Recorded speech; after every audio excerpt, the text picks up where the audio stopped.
Halo semuanya, selamat datang di saluran YouTube saya. Nama saya Vikas Nera dan dalam video ini saya akan menunjukkan kepada Anda pengaturan konfigurasi awal dasar untuk Webmin. Dalam video sebelumnya saya mendemonstrasikan cara menginstal Webmin di Ubuntu. Webmin adalah alat server email dan ini adalah bagian kedua dari seri saya yang sedang berlangsung membangun server SMTP Anda.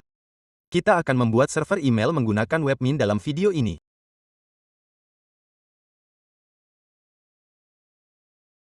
Ini adalah bagian kedua dari seri di mana saya akan membahas pengaturan dasar Webmin dalam video ini.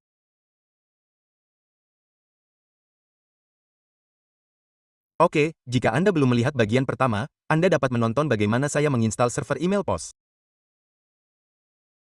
Ini adalah seri yang lengkap. Dalam seri ini, saya akan menginstal dan mendemonstrasikan 3 atau 4 jenis server email. Saya akan membahas konfigurasinya dan banyak lagi serta manajemen DNS-nya.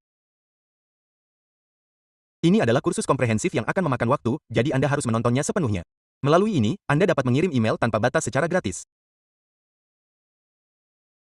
Saya telah menyiapkan server di sini. Dalam video terakhir, saya menjelaskan bahwa Anda perlu mengetik alamat IP diikuti oleh titik 2 dan 10.000, kemudian tekan Enter. Bahasa Indonesia, ini akan mengarahkan Anda ke halaman login Webmin. Sekarang Anda perlu login dari sini. Masukkan root sebagai nama pengguna dan kata sandi yang Anda atur sebelumnya, kemudian klik sign in.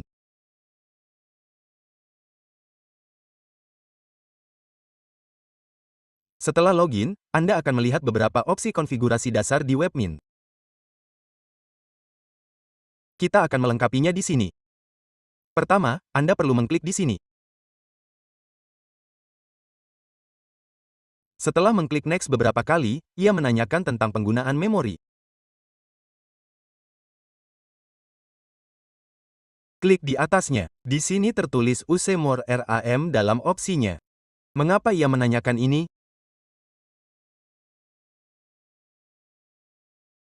Kita akan memilih Yes dan klik Next.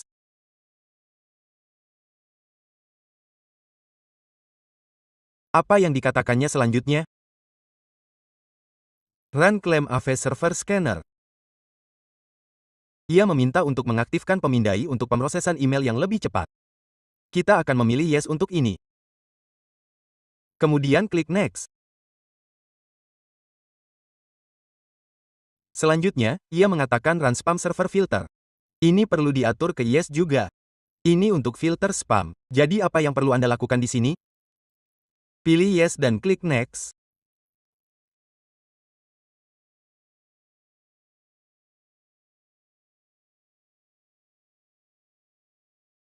Setelah itu ia menanyakan server database MySQL mana yang ingin Anda gunakan atau jalankan server database PostgreSQL, pilih MySQL.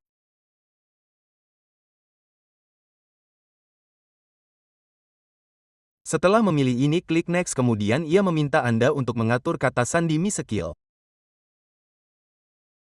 Kata sandi disediakan di sini. Saya akan menyalinnya di suatu tempat dan menyimpannya. Oke, mungkin ini berguna nanti. Saya akan menyimpannya. Lalu klik berikutnya. Oke, berikutnya. Ini tentang ukuran konfigurasi MySQL. Saya akan mengaturnya ke medium di sini.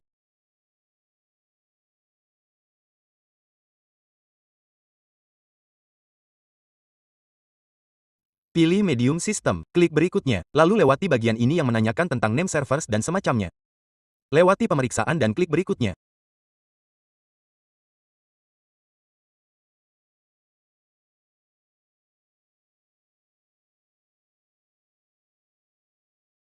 Ia menanyakan apakah akan menyimpan kata sandi. Kita akan menggunakan kata sandi hash di sini. Jika Anda familiar dengan PHP atau yang serupa, Anda akan tahu apa itu kata sandi hash. Klik berikutnya. Setelah itu, konfigurasinya selesai. Jadi saya akan klik berikutnya. Lalu Anda perlu klik di sini.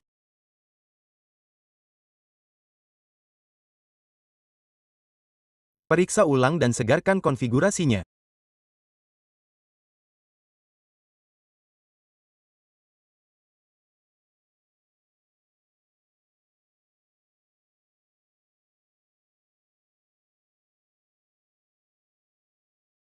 Di sini saya akan klik kembali ke daftar server virtual.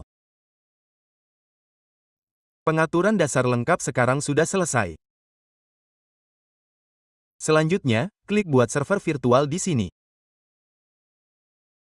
Ketika Anda mengklik buat server virtual, ia meminta nama domain. Masukkan nama domain Anda di sini.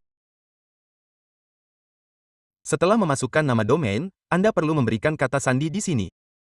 Oke, saya akan memasukkan kata sandi pilihan saya. Lalu ada bagian fitur aktif.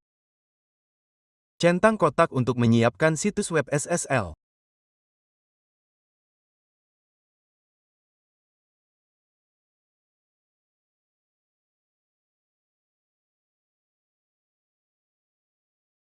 Lalu klik buat server.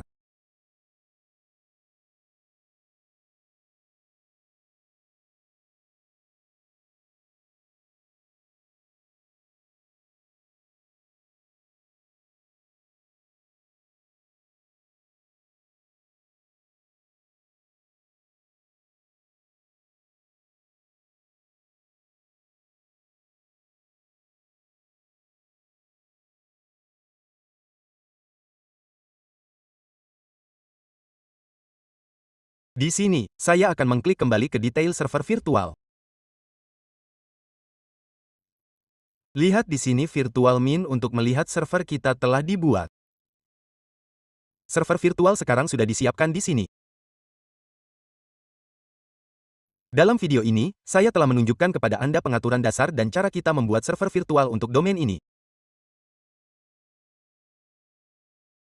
Oke. Dalam video berikutnya, saya akan menjelaskan cara mengonfigurasi domain ini terlebih dahulu. Kita akan menghubungkannya ke IP ini dan memasang SSL di dalamnya. Pastikan untuk menonton video berikutnya. Kita akan menyelesaikan pengaturan SSL dan konfigurasi dasarnya di video tersebut. Sekian untuk video ini. Jika Anda menyukai video ini, silakan berlangganan saluran YouTube saya. Terima kasih telah menonton.